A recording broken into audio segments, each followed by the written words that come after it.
స్తోత్రములు కృతజ్ఞతాస్తుతులు చెల్లించి ప్రార్థన చేసి వెళ్తున్నాము తండ్రి. ఆమె ప్రభునందు ప్రియ సహోదర సహోదరులారా,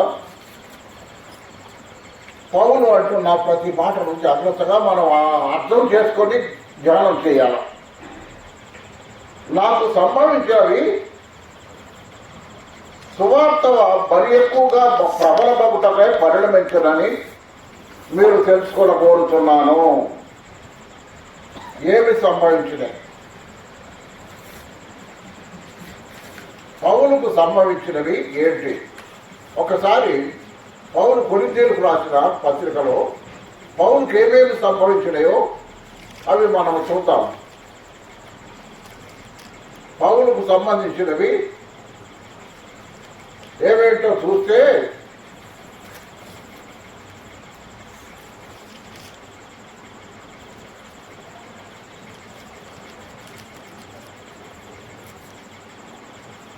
పౌలు కొరింథీయులకు రాసిన రెండవ పత్రిక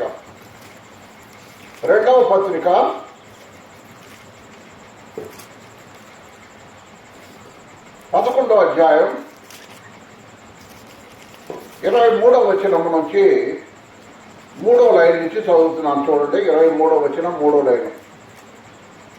మరి విశేషముగా ప్రయాసపడుతున్నాయి, మరి అనేక పర్యాయములు చెరసాలలో ఉంటున్నాయి, అపరిమితముగా దెబ్బలు తింటున్నాయి, అనేక మార్లు ప్రాణాపాయముల్లో ఉంటున్నాయి, యూదుల చేత 5 మార్లు ఒకటి తక్కువ 40 దెబ్బలు తింటున్నాయి, 3 మార్లు బెత్తములతో కొట్టబడిచినాయి, ఒకసారి రాళ్లతో కొట్టబడిచినాయి, 3 మార్లు ఓడ పగిలి శ్రమపడుతున్నాయి, ఒక దివారాత్రము సముద్రములో గడుపుతున్నాయి, అనేక పర్యాయములు ప్రయాణములోను, నదుల వలనైన ఆపదలలోను, దొంగల వలనైన ఆపదల్లోను, నా స్వజనుల వలనైన ఆపదల్లోను, అన్య జనుల వలనైన ఆపదలలోను, పట్టణములో ఆపదలోను, అరణ్యములో ఆపదలోను, సముద్రములో ఆపదలోను, కపట సహోదరుల వల్ల ఆపదల్లోను ఉంటుంది.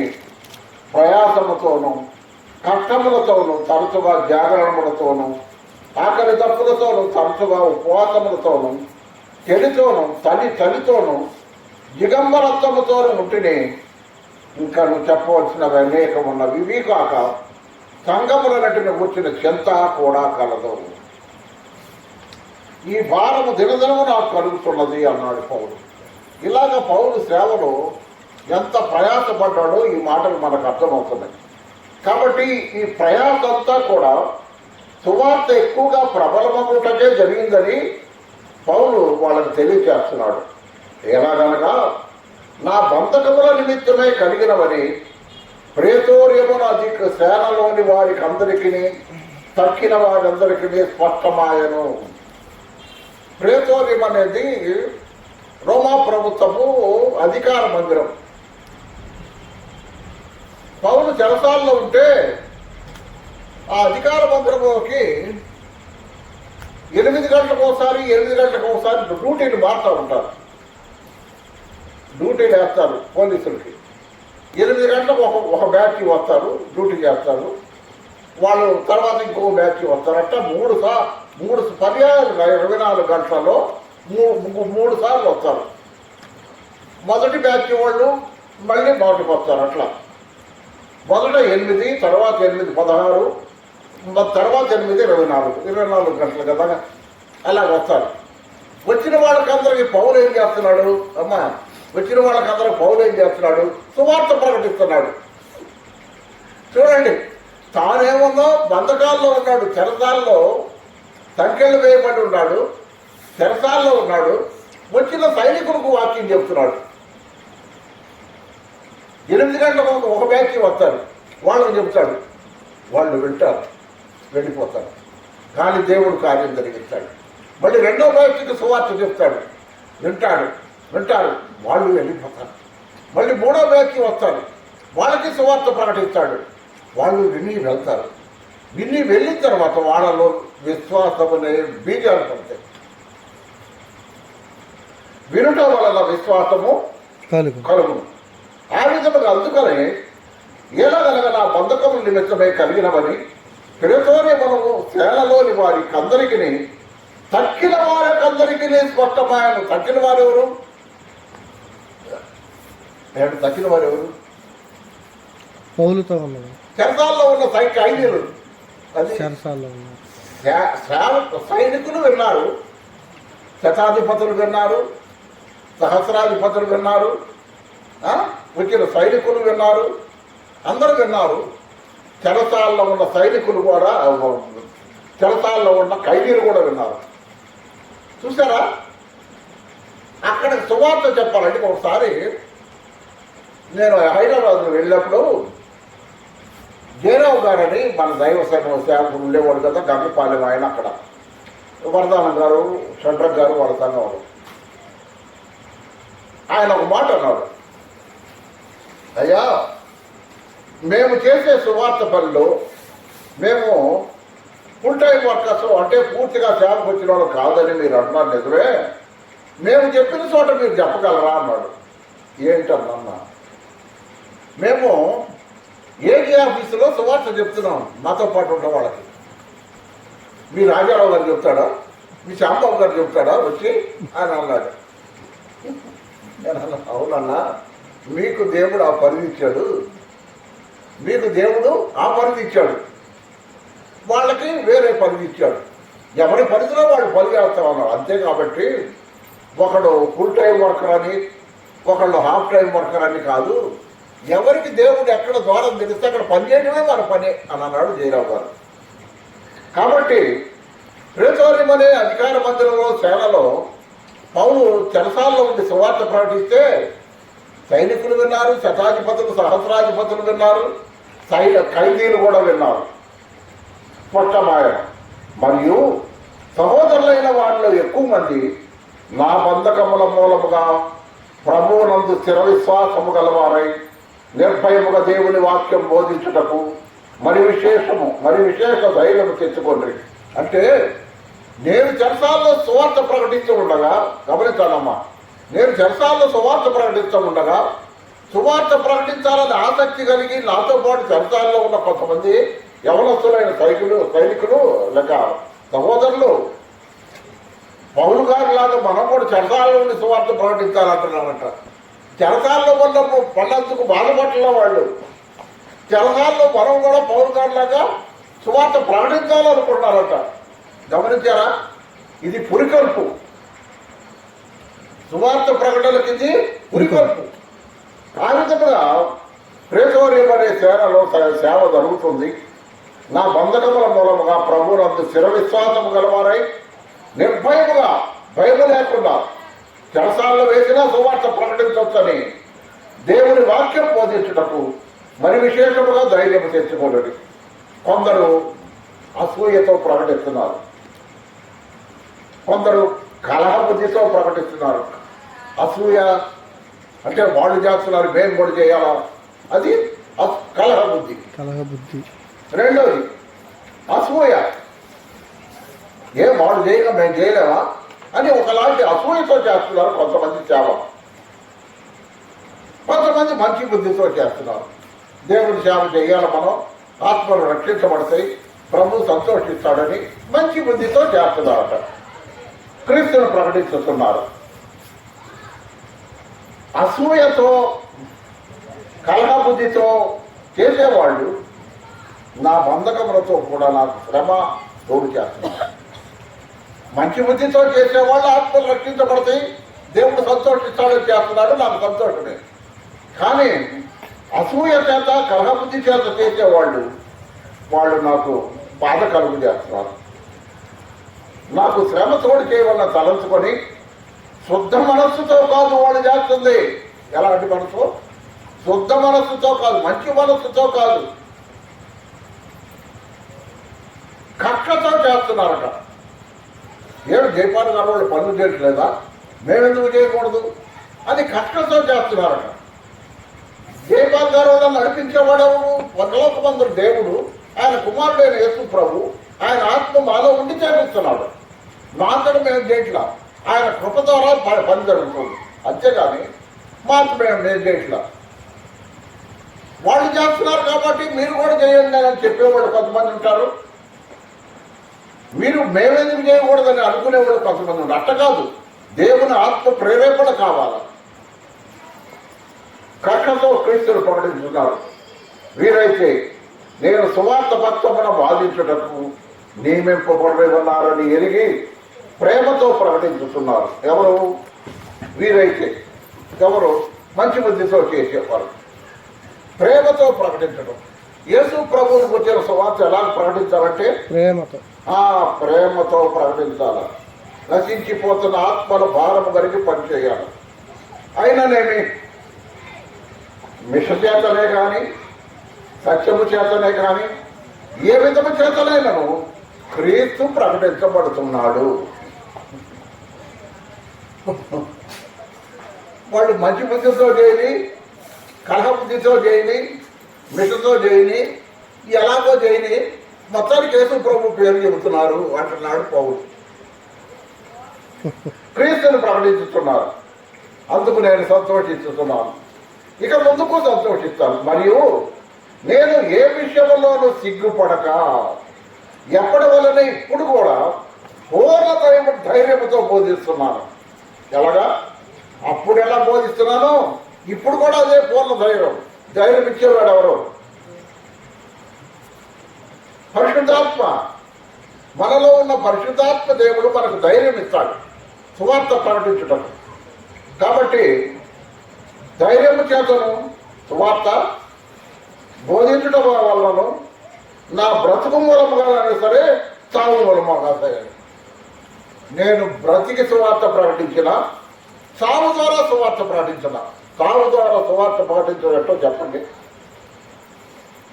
చావు ద్వారా సువార్త ప్రకటించిన వాడు, లేక చావు ద్వారా దేవుడితో మాట్లాడినవాడు ఎవరు?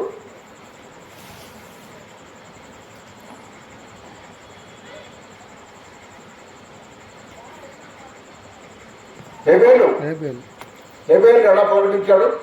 తన రక్తములో నుండి చనిపోయి రక్తం కారుతుందట, ప్రాణం పోతుంది. ఆ ప్రాణములో ఉండి దేవునికి మొరపెడుతున్నాడట. దేవా, నా అన్న నన్ను చంపాడయ్యా, ప్రభువా మా అన్న నన్ను చంపాడయ్యా అని విశ్వాసంతో మొరపెడుతున్నాడట దేవునికి. గమనించారా? నా బ్రతుకు ద్వారానైనా, నా చావు ద్వారానైనా క్రీస్తు ప్రకటించబడుతున్నాడు. అంతేకాదు, క్రీస్తు నా శరీరం ముందు గణపరచబడాలి. యేసు ప్రభువు నా శరీరం ద్వారా ప్రకటించబడాలి. నీ శరీరం ద్వారా ప్రకటించబడాలి. నీ శరీరం ద్వారా ప్రకటించబడాలి. ప్రకటించబడుతున్నాడా? ఎలాగా? మాట వల్ల ప్రకటించబడాలి, క్రియల వల్ల ప్రకటించబడాలి, మన జీవితం ద్వారా ప్రకటించబడదా, మనం చేసే పనుల ద్వారా ప్రకటించబడాలి. అలాగా యేసు ప్రభు మన ద్వారా లోకంలో ప్రజలకు ప్రకటించబడాలి. అమ్మా అయ్యా, అందుకనే ఆయన నిన్ను కొనుక్కున్నాడు. అందుకనే నీ కొరకు నా కొరకు రక్తం కార్చాడు. అందుకనే నీ కొరకు నా కొరకు ప్రాణం పెట్టాడు. అందుకనే నీ కొరకు నా కొరకు శ్రమ పడ్డాడు. అందుకోసమే నాకు మనందరి కొరకై తన ఆత్మను తండ్రికి అప్పగించుకున్నాడు. ఎందుకు? మన జీవితాల ద్వారా ప్రభువును మహింపరచబడాలని, ప్రభువు మన జీవితం ద్వారా మహిమపరచబడాలని. ఇదే నా కోరిక, నవజీవన రాగమాలిక, నవజీవన రాగమాలిక, ఇదే నా కోరిక,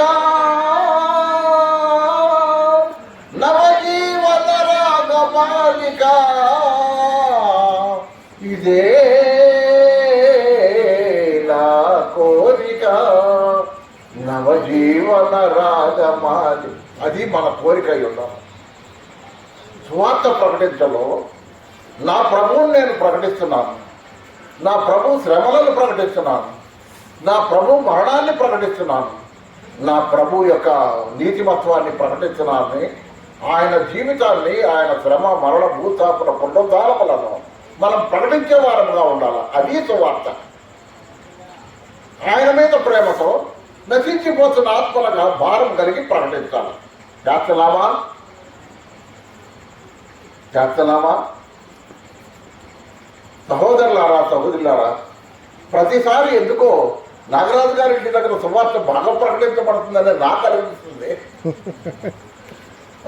అంశం దేవుని ఆత్మ నడిపింపు ఎందుకో ఇక్కడ బాగా పనిచేస్తుందని నేను అనుకుంటున్నాను.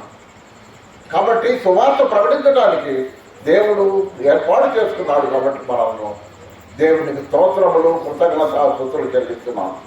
నా బ్రతుకు మూలముగానని సరే, నా చావు మూలముగానని సరే, క్రీస్తు నా శరీరం అందు కనపరచబడునని నేను మీరు అపేక్షించుతూ నిరీక్షించుతున్న ప్రకారముగా మీ ప్రార్థనల వల్లను, పౌలు చెరసాల్లో ఉంటే సంఘాలు ప్రార్థన చేస్తున్నాయి. పౌలు చెరసాల్లో ఉంటే ఫిలిప్పీ సంఘం ప్రార్థన చేస్తుంది. మీ ప్రార్థన వలనను యేసుక్రీస్తు యొక్క ఆత్మ నాకు సమృద్ధిగా కలుగటం వలనను ఆ ప్రకటన నాకు రక్షణార్థముగా పరిణమించడని నేను ఎరుగుదును. ఒకటి,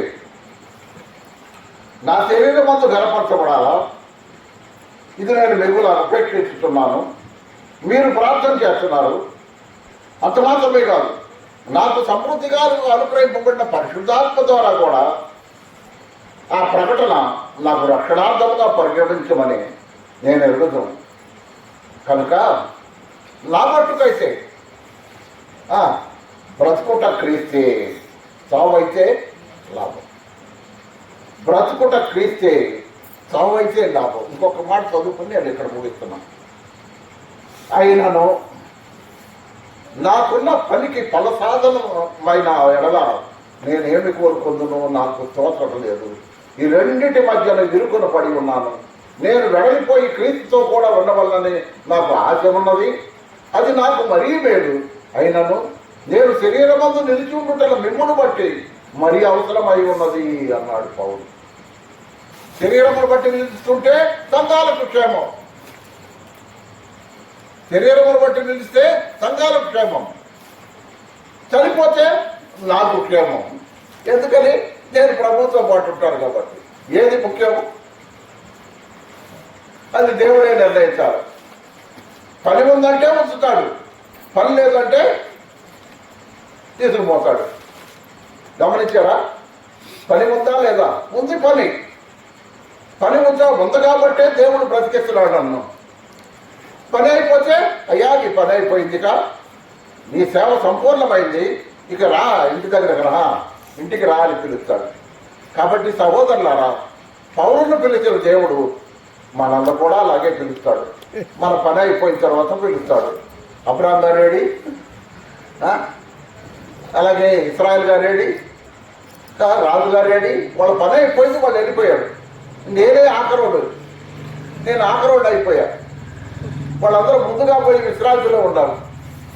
నేను ఇంకా దేవుని పని చేయాలని, నేను ఇంకా లాభసాధనమని దేవుడు ఉంచాడు కానీ ఉంటున్నాను కానీ నా శరీరమును బట్టి కాదు, నా బలమును బట్టి కాదు, కేవలం ఆయన యొక్క కృప, దేవుని కృప చేతనే నేను జీవించి ఉన్నానని నేను రూఢిగా నమ్ముతున్నాను. సహోదరులారా, సహోదరులారా, ఈ విధముగా పౌలు తన సువార్తను గురించి ఫిలిప్పీ సంఘానికి రాస్తున్నాడు. గమనించారా? సంఘములో పౌలు చెరసాల్లో ఉన్నందువల్ల ఏమైంది? సైనికులు నమ్ముకున్నారు. సైనికులందరూ నమ్ముకున్నారు. తర్వాత ఖైదీలు చాలా మంది విన్నారు, నమ్ముకున్నారు. లేదు, తర్వాత మనకు తెలుస్తుంది. ఈ విధముగా సువార్త ప్రకటించబడుతుంది. కొందరైతే సువార్త ప్రకటించబడుతున్నారు, కక్ష చేత మిష చేత ప్రకటిస్తున్నారు.